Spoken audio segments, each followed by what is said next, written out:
Dale digs down under. I'm digging down under me shed. There's the next lot I've just brought out of the hole. 10 more to add to the tally. And I just got back from dropping off this lot. That's another 18. Almost got another one ready there. Now you're probably starting to wonder why I'm doing this tally. If I've got a 1 square metre area that I remove in floor space all the way to the ceiling, how much does it actually fluff out from 3 square metres? I'm thinking it's taking 5.5, 6 cubic metres for 3 square metres worth of underground area. If you were wondering what the tally was for, that's her. We'll sort that out, and that'll probably help us a lot in the future too, to work out exactly what we're going to be taking out as we dig around. Would you get a load of that, guys? Another 23 buckets out of the hole. Bloody hell, they're adding up. So, it's another full load ready to go to the dump. If any of you are wondering how my duck was going, she's still kicking on. Got one eye back perfect, the other eye's still a little bit bung, but it looks like it's coming good. And she had this big lump on the back of her neck, but it seems to have settled down too.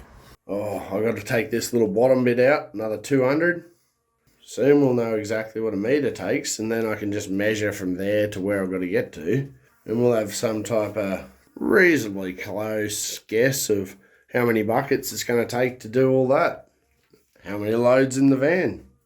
I've dug out the floor there already, so I've got a bit of a channel in the centre there. But before I go and dig out the rest of this stuff, I want to know which way I'm heading. So I don't want to be digging off on that angle and heading off towards the inside of the shed. And I don't want to go digging that way either, because I'm just going to end up blowing out how much concrete I need, and then I'll have to put extra steel in it. So what I'm going to do is jump up top, drill some holes through. Then we'll be able to work out where we're running and how far into the shed we are. Make sure we've got the wall back nice and straight too. What I've already gone ahead and done is mark some spots on the floor here and over there, and that'll be where I'll drill through. I'll just put a 12mm drill bit through it, and that should sort her all out.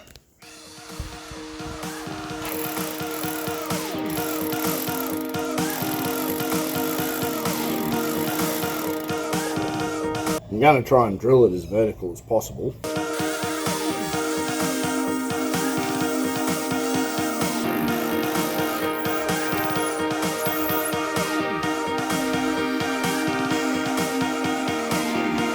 Awesome. That's all the way through now. Let's put the other one in the floor, eh? So I've taken a quick measurement from that hole that I just popped through there. I've put a black mark up there on the underside of the slab. So it'll be interesting to see how accurate I am. Let's get this one done, eh? Makes you wonder what the world's coming to.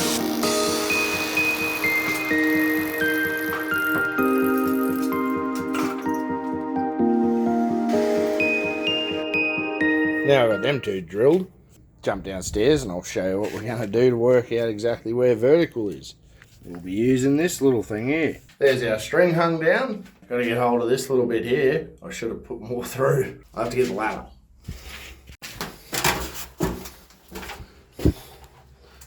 Oh, I can reach it now.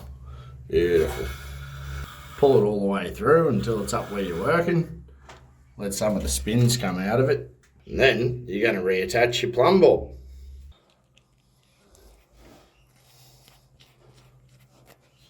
There we go, ready to rock.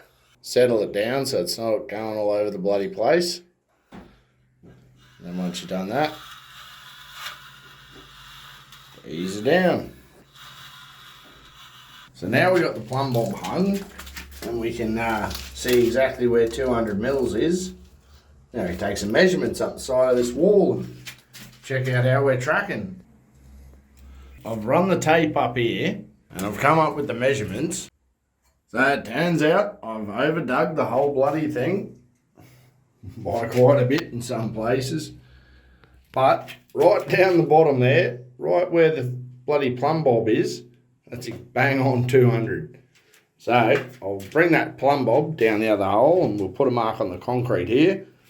I'll do a straight line between those 2 points and we'll work out where the bottom of the wall's sitting all the way along.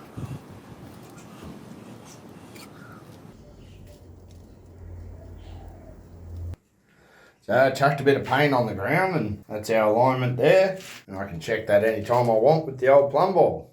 One of the best things about plumb bobs is once you've got them settled, you can drop them onto the ground. You can get that pinpoint to just drop right on the money where you need it, and it'll just rock over onto its side. And then you come along with a pencil and just mark it, or do what this idiot's done and cover everything in paint.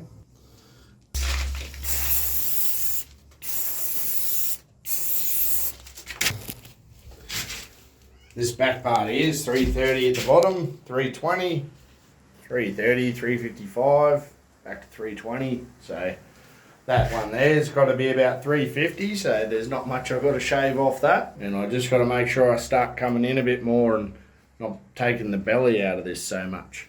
Here I was thinking I'd finished digging out this bit. I've got to take out some chunks up along this wall here, get that bit sorted. Then we'll have a clear 1 metre area and we can see how many buckets she took.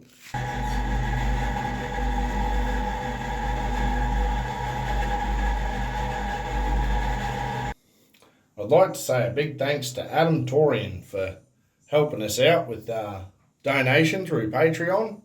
Much appreciated, mate. Here's your bucket with your name on it, ready to go to work.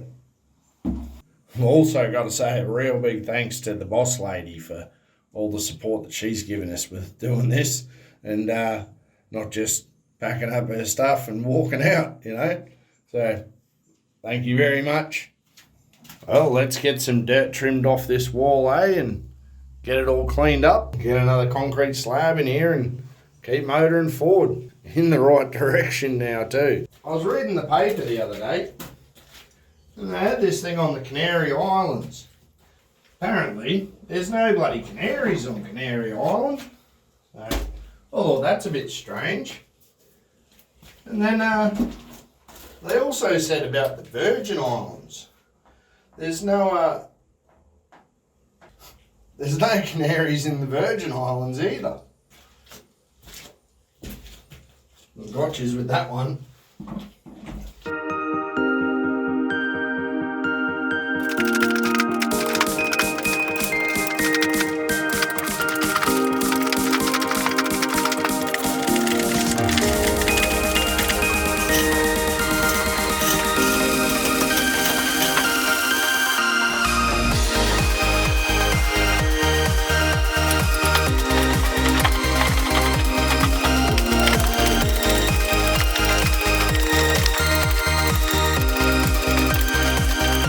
That's a bit of bloody hard work.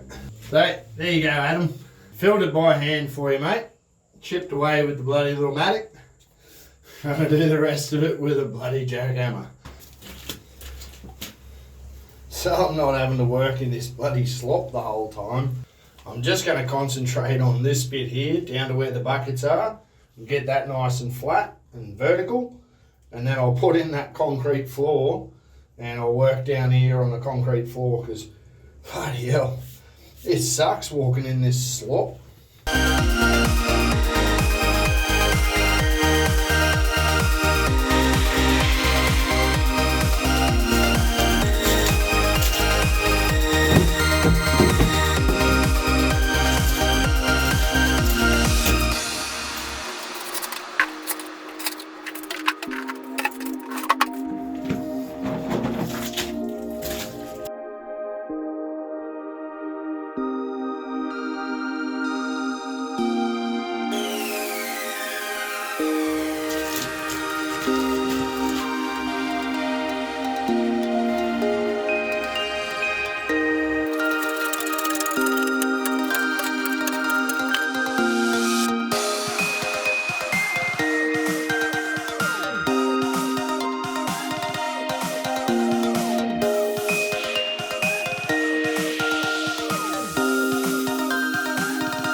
Well guys, with that out of there, that's all the bloody buckets for this area. This part here might be jutting out a little bit, but gets counted by how much extra I dug there on our measurements. So, along with these buckets that you just seen me dig out, there was another 6 that I pulled out of this face here when I chopped it down, but forgot to video it. Turns out, guys, It's 209 buckets to go 1 metre. Jeez. So I've got 3 metres to go. So we're definitely looking at 600 buckets. Well, just divided by 30 in a trip, 600. That's, wow. Oh, geez. That's like nearly 20 trips to the dump in the old van. That's, yeah. So, good thing is though, is when I do get to the far end, the last metre is a metre of that direction. So, yeah. Oh, bloody hell, that's a lot of soil, eh? Oh, well, if you liked the video, make sure you give it a thumbs up down below and hit that subscribe button if you want to see more of them. But otherwise, remember, small knocks break bloody big rocks. See you next time.